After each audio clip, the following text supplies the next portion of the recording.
toreiz šāds kremācijas rituāls būtu veiksmīgs, lai šis mirušais tiešām viss paliktu no viņa tikai pāri kalcinēti kauli, ir vajadzīgs apmēram 3 kubikmetri koksnes. Pēc tam, kad Kurzeme nonāk ordeņa un bīskapa pakļautībā, šo te uguns rituāls aizliedz šo te mirušo dedzināšanu.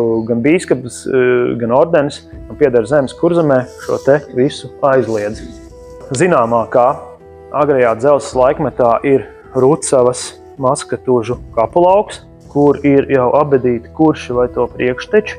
Kopumā ir atsakti 46 kapi, abedījumi, tātad, kas datējumi ar laiku no 3. līdz 5. gadsimtam. Sventājas upes krastā.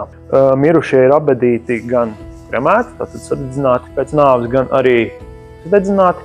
Šeit mēs redzam abedījumu veidu, kad kremācijas paliekas, ja tātad mirušais tiek kremēts, sadedzināts uz ugunskura. Ugunskapa, jeb uguns rituāla paliekas tiek ievietots tādā māla traukā, māla urnā. Tas ir konstatēts Rucavas bašķos. Šajā te agro metāla periodā šajā kapulaukā ir bijuši 3 kapu uzkalniņi.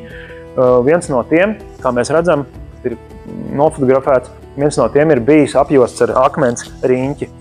Un šī abedījuma vieta datēta ar laiku no 9. līdz 8. gadsimtam pirms Kristus.